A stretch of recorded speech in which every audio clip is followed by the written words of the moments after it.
Hola, buenas tardes. En esta clase número 7 es la evaluación.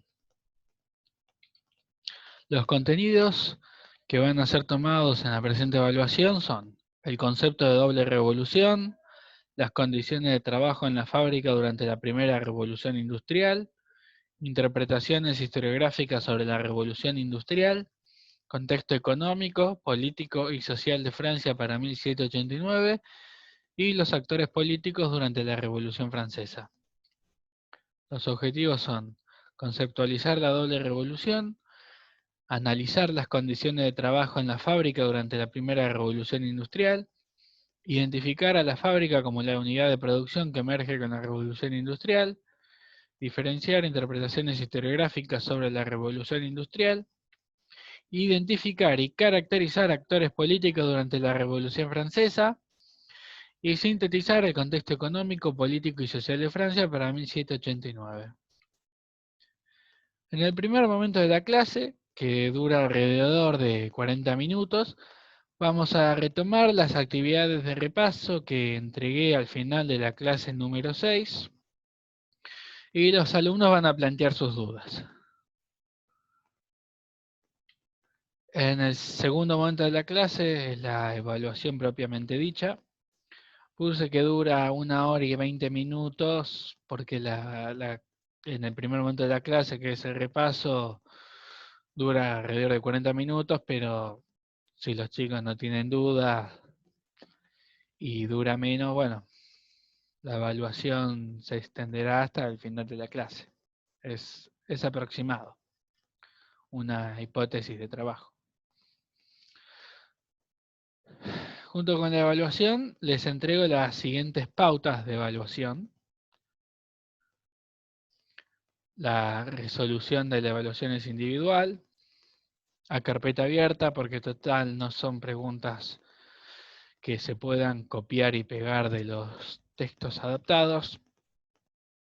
La duración, los alumnos tienen tiempo de entregar el examen hasta que finalice la clase.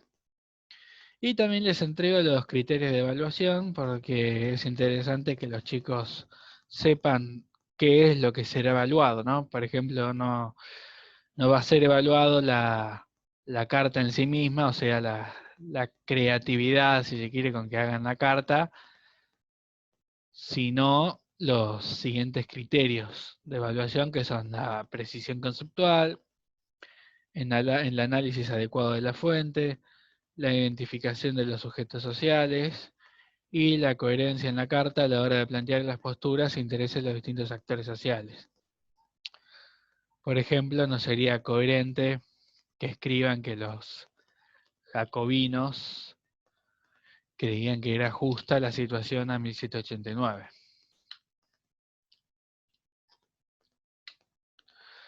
La actividad número 1, que vale 2 puntos, consiste en completar el siguiente cuadro que sintetiza el proceso de la doble revolución. ¿Qué procesos involucra? La ubicación espacial y la ubicación temporal, el actor social beneficiado y el alcance social del proceso. Habíamos dicho en la primera clase que si bien los dos procesos que componen la doble revolución, que son la revolución industrial y la francesa, inician en Inglaterra y en Francia respectivamente, su influencia va a tener un alcance mucho más amplio. No se limita a Inglaterra y a Francia, si bien tienen allí sus orígenes. La actividad número 2, que es sobre la revolución industrial, consiste en analizar una fuente, que es sobre un libro de Charles Turner, publicado en 1832.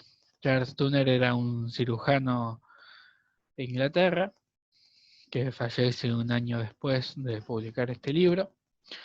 El libro se llama Los efectos de los oficios, trabajos y profesiones, y de las situaciones civiles y formas de vida sobre la salud y la longevidad.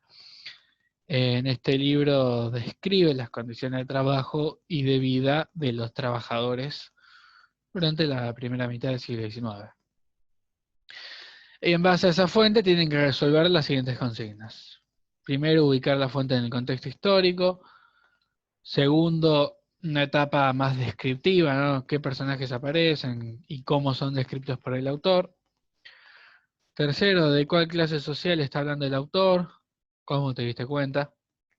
Cuarto, relación de la fuente con las condiciones de trabajo en la fábrica durante la revolución industrial que hemos trabajado. Quinto, ¿qué corriente historiográfica se interesaría por esta fuente?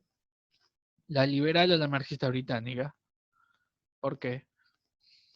Bueno, acá tienen que tener en cuenta qué es lo que se interesaba cada corriente historiográfica, ¿no es cierto? Y sexto, identifique la unidad de trabajo, que es la fábrica. La actividad número 3, los alumnos tienen que imaginar que son el rey Luis XVI y que le escriben una carta a su cuñado, el rey de Austria, Leopoldo II, donde le cuentan la revolución que están sufriendo a finales de 1791. En ella deben narrar el poder que tenían, las dificultades financieras que padecían y la vida tuya y de tu corte previa a 1789. Diferencia esta última con la situación de otros sectores de la población. ¿Por qué convocaste a los estados generales en 1789? ¿Qué poderes te quitaron y cuáles te dejaron con la constitución del año 1791 y el establecimiento de la Asamblea Legislativa? ¿Qué planean hacer contigo y con tu reino los distintos actores políticos que debaten en la Asamblea Legislativa? Por ejemplo, ¿qué quieren hacer los girondinos? ¿Qué quieren hacer los jacobinos? Los girondinos en ese momento no querían terminar con la monarquía, sí querían que sea una monarquía parlamentaria y constitucional. En cambio, los jacobinos ya querían en 1791, sobre todo desde que el rey intentó huir, proclamar la república y abolir la monarquía. Bueno, eso sería la evaluación. Agradezco la atención prestada en esta clase y en las 6 clases anteriores.